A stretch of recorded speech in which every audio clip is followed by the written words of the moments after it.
네, 오늘 출애굽기 시작을 하고 있습니다. 출애굽기 앞부분에 이 이스라엘 백성들이 애국으로 이민을 간 뒤에 이제 있었던 이야기도 시작이 되어지는데 5절을 보면 야곱의 허리에서 나온 사람이 모두 70이요 요셉은 애국에 있었더라. 애국에 이주한 이 야곱의 자손이 지금 70명이라고 남자가 70명이죠. 그리고는 6절에 요셉과 그의 모든 형제와 그 시대의 사람은 다 죽었고 이제 한 세대가 끝났습니다. 그리고는 7절 이스라엘 자손은 생육하고 우러나 번성하고 매우 강하여 온 땅에 가득하게 되었더라. 자, 이들이 애국으로 가게 된 이유는 뭐 때문에 가게 됐죠? 뭐가 일이 잘 풀려가지고 좋은 나라로 간 게 아니었죠. 기근을 피해가지고 그렇게 이주를 하게 되었습니다. 근데 이렇게 이방 나라에 들어갔는데도 불구하고 하나님의 약속은 여전히 이루어지고 있는 것을 우리가 보게 되어지죠. 그래서 오늘 금방 이 7절 말씀처럼 이스라엘 자손이 생육하고 번성하고 매우 강하여 온 땅에 가득했다. 이거는 축복의 이야기죠. 하나님이 야곱과 아브라함이 주신 축복대로 지금 이루어지고 있습니다. 그래서 이민자인데도 불구하고 그 땅에서 하나님의 약속은 이루어지고 약속대로 축복의 역사가 일어나게 되는 것을 보게 되는 겁니다. 오늘도 여러분 우리가 한국이 아니라 호주라는 곳에 이민자로 살고 있지만 어느 곳이든 상관없이 하나님의 약속의 백성에게는 하나님의 약속대로 축복의 주심이 이루어지는 줄로 믿습니다. 근데 이 축복이 이스라엘 백성들에게는 축복인데 이 애굽 나라에게는 이것이 위협으로 다가왔죠. 그래서 이 사람들이 너무 강하게 되어지고 또 많아지니까 혹시 전쟁이 일어나면 우리 대적하고 합치면 어떡하느냐 그런 생각을 하게 되는 거예요. 그러면서 11절 감독들을 그들을 위해 세우고 그들에게 무거운 짐을 지어 괴롭게 하여. 지금 이스라엘에게는 축복으로 강해지고 번성해졌는데 이것이 애국 사람들에게는 위협이 되어지고 그러다 보니까 다시 이 축복이 이스라엘 백성들에게 고통으로 다가오게 됩니다. 그래서 무거운 짐을 지우고 12절에 그러나 학대를 받을수록 학대를 받게 되고 13절 이스라엘 자손에게 일을 엄하게 시켜 일이 더 엄해지고 14절에 어려운 노동으로 그들의 생활을 괴롭게 하니 어려운 노동 생활이 괴로워지고 그러니까 하나님이 축복을 주셨는데 그 축복 때문에 오히려 이스라엘 백성들에게는 뭐가 되어서 돌아오게 되죠? 고통과 괴로움이 돼가지고 돌아오는 것을 우리가 보게 되어지죠. 여러분 근데 이것이 결국에는 이 고통 때문에 이스라엘 백성들이 뭘 하게 됩니까? 나중에 출애굽을 해서 어디로 가게 되죠? 원래 있었던 본향으로 가게 되어지죠. 만약에 이들에게 이런 고통이 없었더라면 이들이 본향 갈 생각을 했겠습니까? 그냥 애굽에서 이미 100년 이상 그렇게 400년 가까이 살면서 전혀 본향으로 옮길 생각을 하지 않았겠죠. 여기서 이미 번성하고 강성해지고 하나님의 복이 임하고 하니까 그 자리에 머물렀을 텐데 그런데 이 일 때문에 이스라엘 백성들이 하나님의 주신 그 약속의 땅 본향으로 출발하는 그런 계기가 되어지는 거죠.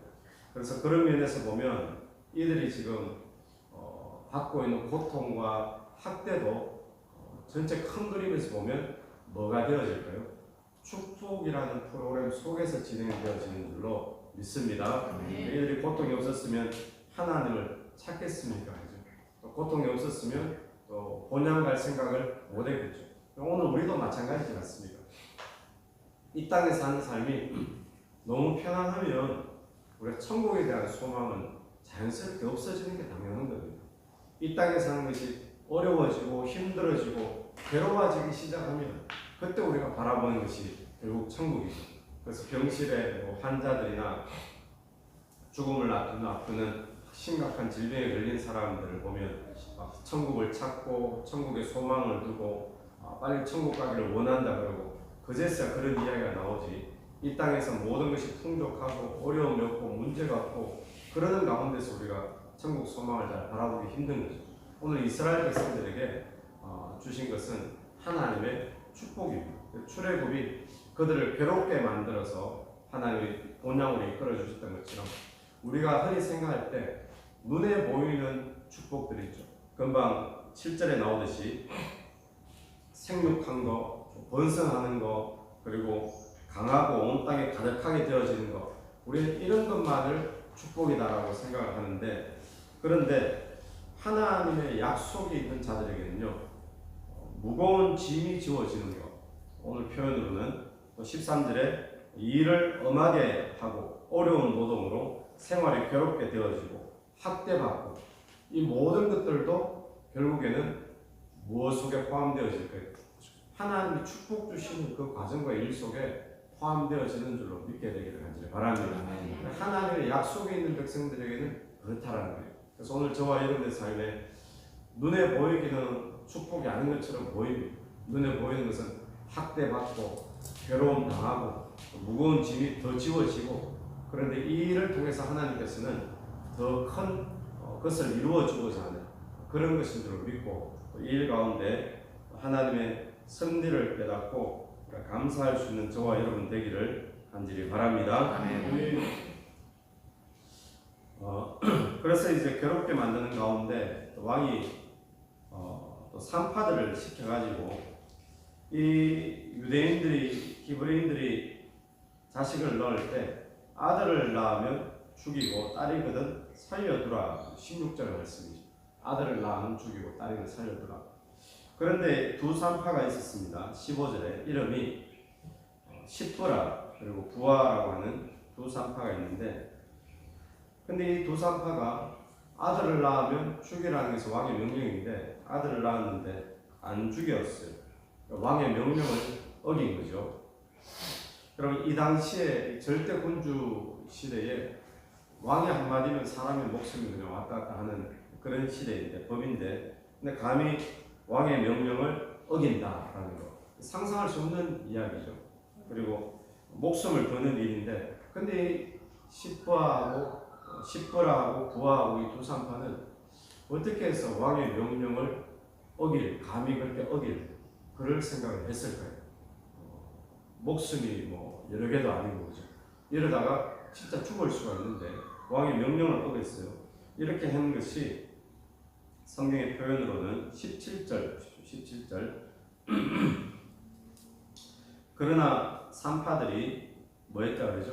하나님을 두려워하여. 이 산파들이 왕이 왜 안 두렵겠습니까? 왕이 한마디면 목숨을 잃는데 왕이 두렵죠. 그런데 이 산파들이 왕도 두렵지만 왕보다 더 두려워했던 것은 바로 하나님을 두려워하여 하나님을 경외했다는 이야기입니다.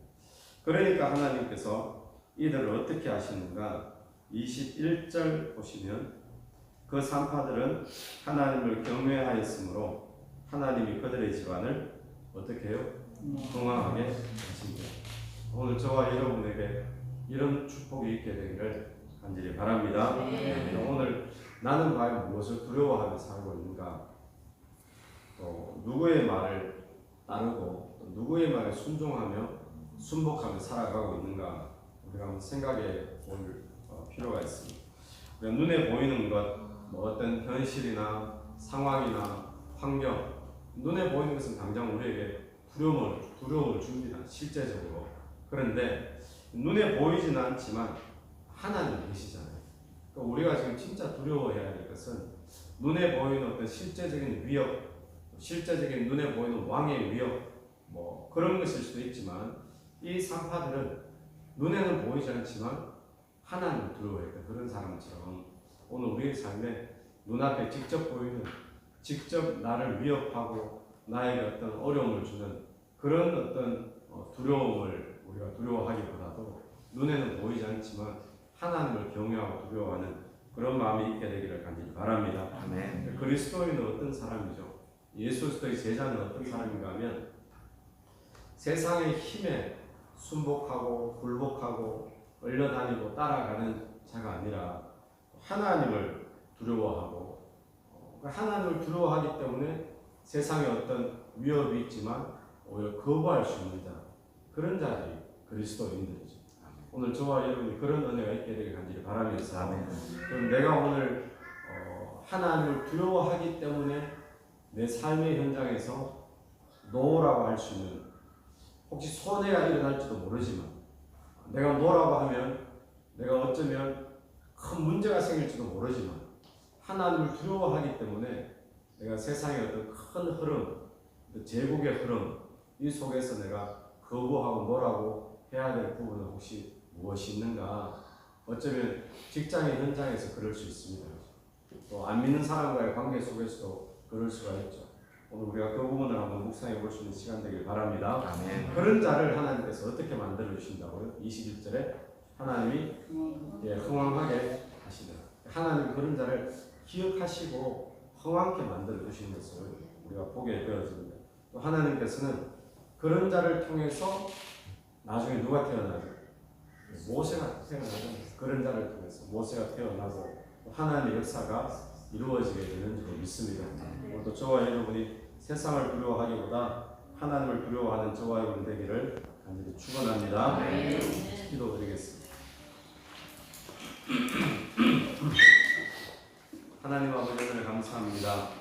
오늘 이 아침에 출애굽기를 서로 시작하면서 하나님, 우리가 눈에 보이는 번성하고 강성해지고 생육하고 또 불어나는 것만이 축복이 아니라 하나님, 우리가 당하는 모든 고통과 고난도 하나님의 큰 그림 속에 축복의 과정인 줄 믿고 그 하나님의 섭리를 인정하며 감사하는 오늘 하루가 될 수 있도록 인도하여 주시옵소서. 하나님, 특별히 세상을 두려워하는 자가 아니라 하나님을 두려워하는 자로 오늘 살게 되기를 간절히 원합니다. 하나님을 두려워하기 때문에 세상의 여러 가지 압박과 또 손해와 위협 앞에서도 거절하고 노라고 할 수 있는 그런 믿음 다하여 주옵소서. 예수님 이름으로 기도드립니다. 아멘. 오늘 하루도 예수 이름으로 승리하시는 하루 되길 바랍니다. 아멘.